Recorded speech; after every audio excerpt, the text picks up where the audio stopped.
વિદ્યાર્થીઓ, આજે આપણે ખૂબ જ અગત્યની એવી થિયરી જે 4 માર્ક માટે આ ટોપિકમાંથી આ ચેપ્ટરમાંથી પૂછી શકાય એવી આ થિયરી છે. જે ટોપિક છે પ્રિઝમ. વિદ્યાર્થીઓ, આપણે પ્રિઝમને બધા જાણીએ છીએ કે પ્રિઝમની 3 સપાટીઓ આવે છે. તો એક પ્રિઝમ દોર્યો છે જેની સપાટી A, B, C છે. જેની સપાટી AB ઉપર એક આપાત કિરણ PQ એ બિંદુ Q આગળ આપાત કરવામાં આવે પ્રિઝમની સપાટી AB ઉપર, જ્યાંથી તે QR માર્ગે વક્રીભૂત થશે. તો બિંદુ Q આગળ આપાત કોણ I અને વક્રીભૂત કોણ R1 છે. હવે બિંદુ QR માર્ગે જે કિરણ AB સપાટી ઉપરથી વક્રીભૂત થાય છે એ AC સપાટી માટે આપાત કિરણ કહેવાય. તો ત્યાં સુધી પાડતી સપાટી આગળ લંબ દોરીએ તો હવે તે ઘટ માધ્યમમાંથી પાતળા માધ્યમમાં જાય છે, એટલે લંબથી દૂર વક્રીભૂત થશે. તો AC સપાટી માટે QR એ આપાત કિરણ અને RS એ વક્રીભૂત કિરણ, જેને આખા પ્રિઝમ માટે આપણે RS ને નિર્ગમન કિરણ તરીકે ઓળખીશું. તો AC સપાટી માટે આપાત કોણ R2 અને વક્રીભૂત કોણ એ E છે. બરાબર. હવે આપાત કિરણને આગળ લંબાવી અને વક્રીભૂત કિરણને પાછળ લંબાવી તો જે મળે એને વિચલન કોણ ડેલ્ટા કહેવાય છે. તો આપણને બિંદુ Q આગળ થતું વિચલન ડેલ્ટા 1 જેટલું છે અને R આગળ થતું વિચલન ડેલ્ટા 2 જેટલું છે. ચાલો ફરીથી આકૃતિની આપણે સમજૂતી જોઈએ છે કે આકૃતિમાં પ્રિઝમની સપાટી AB, BC અને AC છે. તો પ્રિઝમની સપાટી AB ઉપર આપાત કિરણ PQ એ બિંદુ Q આગળ આપાત થાય છે, જેનો આપાત કોણ I છે, જે N1 વાળા પાતળા માધ્યમમાંથી N2 વાળા ઘટ માધ્યમમાં જાય છે અને તે QR માર્ગે નિર્ગમન થશે, વક્રીભૂત થશે. તો વક્રીભૂત કોણ R1 છે. હવે પ્રિઝમની સપાટી AC માટે QR એ આપાત કિરણ છે, જે બિંદુ Q આગળથી N2 ઘટ માધ્યમમાંથી N1 પાતળા માધ્યમમાં જશે અને RS માર્ગે વક્રીભૂત થશે. તો બિંદુ R આગળ આપાત કોણ R2 અને વક્રીભૂત કોણ E જેટલું છે. હવે વિદ્યાર્થીઓ મેથેમેટિકલ સ્ટેપ ઉપર જઈએ તો એ મેથેમેટિકલ સ્ટેપ ઉપર પહેલા તો લંબચોરસ AQ, હું આને નામ આપું L અને આ ઉપરનાને નામ આપશું M. તો લંબચોરસ AQ LR માટે બિંદુ A આગળનો ખૂણો વત્તા ત્રિકોણ QRL નો ખૂણો વત્તા QLR નો ખૂણો, આ બંનેના ખૂણાનો સરવાળો કરતા 180 જેટલો જવાબ થશે અને સમીકરણ નંબર 1 આપીએ છીએ. વળી ત્રિકોણ QLR માટે R1 એટલે બિંદુ Q નો ખૂણો વત્તા R2 એટલે બિંદુ R નો ખૂણો એ બંનેનો જે સરવાળો છે એ સરવાળો પણ 180. ચાલો તો ત્રિકોણ QLR માટે R1 વત્તા R2 વત્તા બિંદુ L આગળનો ખૂણો એટલે ત્રિકોણ QLR આ ત્રણેયનો સરવાળો 180 ડિગ્રી જેટલો થાય છે. તો હવે સમીકરણ નંબર 1 અને 2 ને સરખાવતા તો A વત્તા ત્રિકોણ QLR બરાબર R1 વત્તા R2 વત્તા ત્રિકોણ QLR. તો આ બંને કેન્સલ થાય તો માટે A બરાબર R1 વત્તા R2 રહેશે. તો આમ A બરાબર R1 વત્તા R2 જેને સમીકરણ નંબર 3 લખીએ. ચાલો તો વિદ્યાર્થીઓ હવે આગળ આપણે વધીએ છીએ. તો આ જે ત્રિકોણો દેખાઈ રહ્યા છે જેમાં ત્રિકોણ Q M R માં બિંદુ M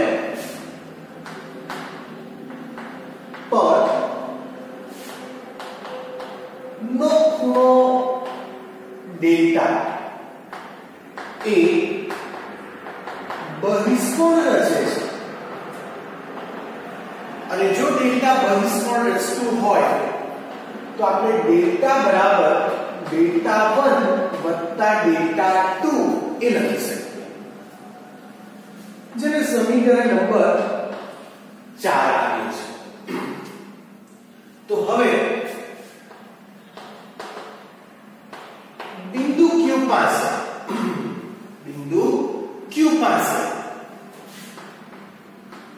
I બરાબર ડેલ્ટા 1 વત્તા R1 લખાય કારણ કે ચોકડી પડે તો આ બંનેની બાજુ આ ખૂણા સમાન કહેવાય.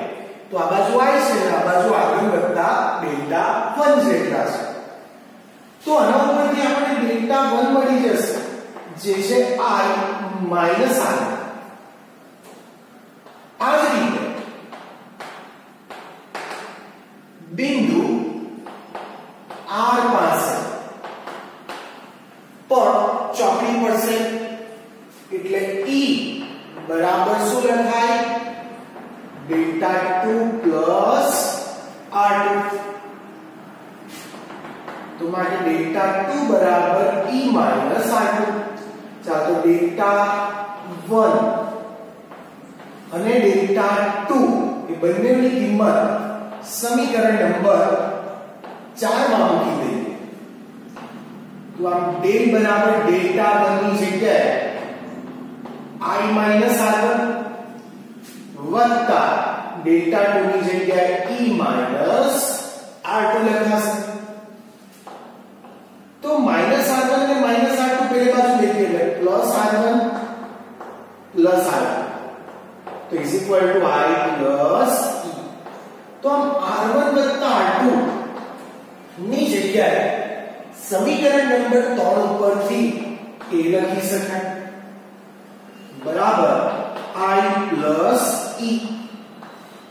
તો આ જે આપણને મુખ્ય સમીકરણ મળ્યું છે પાંચમું જે ડેલ્ટા એટલે કે વિચલન કોણ A પ્રિઝમ કોણ I આપાત કોણ અને E એટલે કે નિર્ગમન કોણ વચ્ચે સંબંધ દર્શાવતું સમીકરણ છે. હવે આપણે પ્રિઝમનો વક્રીભવનાંક શોધવો છે.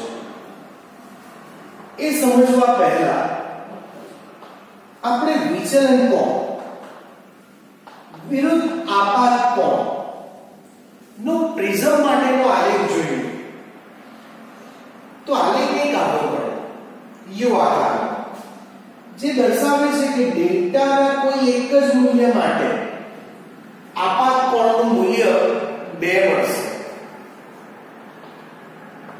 જ્યારે I અને ડેલ્ટા I બરાબર E થશે, આપાત કોણ એ વક્રીભૂત કોણ જેટલું થશે, તો ત્યારે જે આ ડેલ્ટા મળશે વિચલન કોણ, જેને લઘુત્તમ વિચલન કોણ dm તરીકે આપણે લેશું.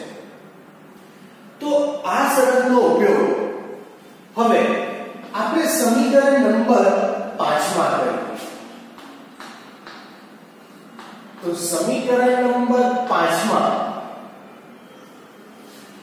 ડેલ્ટા બરાબર dm અને E બરાબર I તરીકે લેતા. તો આપણને સમીકરણ 5 માં ડેલ્ટા ની જગ્યાએ dm plus is equal to I plus E ની જગ્યાએ I વત્તા I એટલે 2I થશે. તો માટે I બરાબર a plus dm by 2. આ આપણું છઠ્ઠું સમીકરણ મળે છે. વિદ્યાર્થીઓ, જ્યારે લઘુત્તમ વિચલન કોણની વાત આવે એટલે ડેલ્ટા બરાબર dm થાય, તો ત્યારે r1 બરાબર એપ્રોક્સી r2 જેટલો થઈ જશે.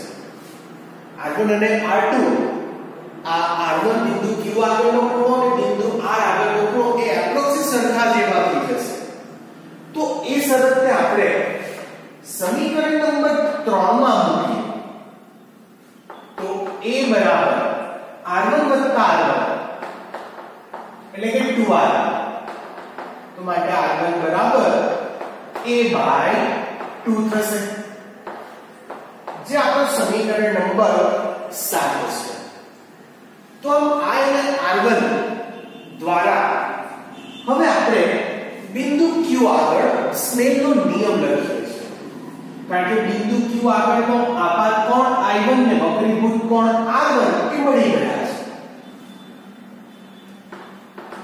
તો બિંદુ q પાસે સ્નેલનો નિયમ, તો n1 sin બરાબર n2 sin r1. તો આમ n1 sin r આપાત કોણનું મૂલ્ય મળી ગયું છે a વત્તા dn બાય બરાબર n2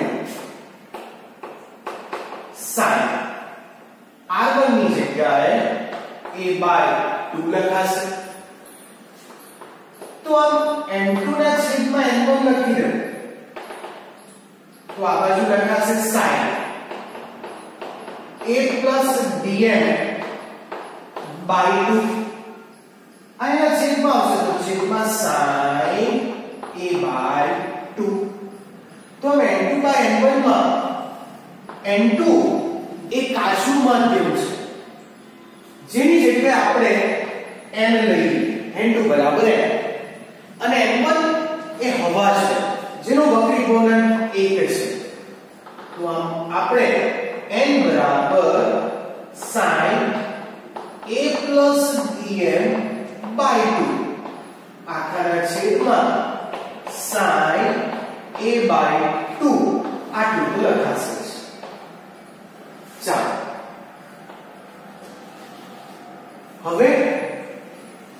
હવે આ જો પ્રિઝમ પાતળો હોય તો શું થાય? જો આ પ્રિઝમ પાતળો હોય તો sin θ ની વેલ્યુ એપ્રોક્સી θ થાય. તો એ કિસ્સામાં n બરાબર sin ઇન્વિઝિબલ રહેશે અને ખાલી θ મળશે ને θ તરીકે ઉપર છે a plus dm by અને છેદમાં a by 2. તો આ બે કેન્સલ, તો આ a n સાથે ગુણાય તો na બરાબર a plus dm. તો માટે dm બરાબર na minus a પેલે બાજુ આવશે તો માટે dm બરાબર a કોમન નીકળે તો n minus 1 અને બહાર રહેશે આ થઈ ગયું પાતળા લેન્સ માટે લઘુત્તમ વિચલન કોણનું સૂત્ર. વિદ્યાર્થીઓ ખાસ ધ્યાન રાખજો, જો આપણને પાતળા લેન્સ માટે લઘુત્તમ વિચલન કોણ પૂછે તો જ આ સૂત્રનો ઉપયોગ કરવો. બાકી નોર્મલી જો પ્રિઝમનું સૂત્ર દ્વારા જો પ્રિઝમનો કોણ શોધવા કે એટલે કે જાડા પ્રિઝમ માટે તો આપણે આ સૂત્રનો ઉપયોગ કરવો પડશે. કારણ કે આ જે શરત છે એ ખાલી પાતળા પ્રિઝમ માટેની જ છે. બરાબર? તો નોર્મલી પ્રિઝમ માટેનો પ્રિઝમ કોણ શોધવો હોય તો આપણે નેચરલ સાઇન કે નેચરલ કોસ દ્વારા થીટા શોધીને કે કોઈ સાઇનના મૂલ્ય હોય તો થીટા શોધીને થીટા હોય તો એને મૂલ્યમાં કન્વર્ટ કરીને એનું મૂલ્ય એ શોધવાનું રહેશે. તો એ છેલ્લે ખાસ કાળજી રાખવા જેવી છે કે આપણે પ્રિઝમ કોણ કયો વાપરેલો છે રકમમાં ખાસ ધ્યાન રાખજો. આ આખી જે થિયરી છે એ ખૂબ જ અગત્યની છે. મેથેમેટિકલ સ્ટેપ વધુ છે. સમજૂતી આપણે આગળ જે આકૃતિ દોરી એ આકૃતિ આધારિત જ છે કે કઈ સપાટી માટે કોણ આપાત કોણ, કોણ વક્રીભૂત કોણ, કયો આપાત કિરણ, કયો વક્રીભૂત કિરણ ને કયો નિર્ગમન કિરણ, એ વિષયની સમજૂતીઓ છે જે ઈઝી છે. બરાબર? પણ મેથેમેટિકલ સ્ટેપ એ જરાક સમજીને ગણવા, કારણ કે મેથેમેટિકલ સ્ટેપમાં એ ઘણી જગ્યાએ ભૂલ ભરાવાની શક્યતા વધારે છે. તેમાં સમીકરણ 5 સુધી તો વાંધો નહીં, એના પછીના આલેખ દ્વારા જે છે જે ઘણું બધું ધારવાનું છે કે જ્યારે i બરાબર e થાય ત્યારે ડેલ્ટા બરાબર dm થાય.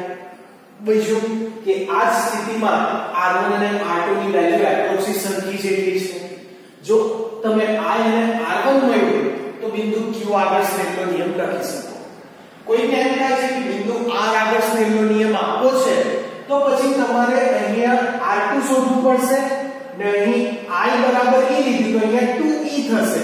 તો e બરાબર a dm/2 e બરાબર ને અહીંયા r2 બરાબર a/2 આવશે. એટલે જોવા જઈએ તો તમે બિંદુ q કે બિંદુ r બંને બિંદુ આગળ સ્નેલનો નિયમ લખી શકો અને સૂત્ર તો છેલ્લે આ આવશે. બરાબર? તો આ હતી આપણી 9મા ચેપ્ટર પ્રકાશશાસ્ત્રની ખૂબ જ અગત્યની એવી થિયરી 4 માર્ક્સની.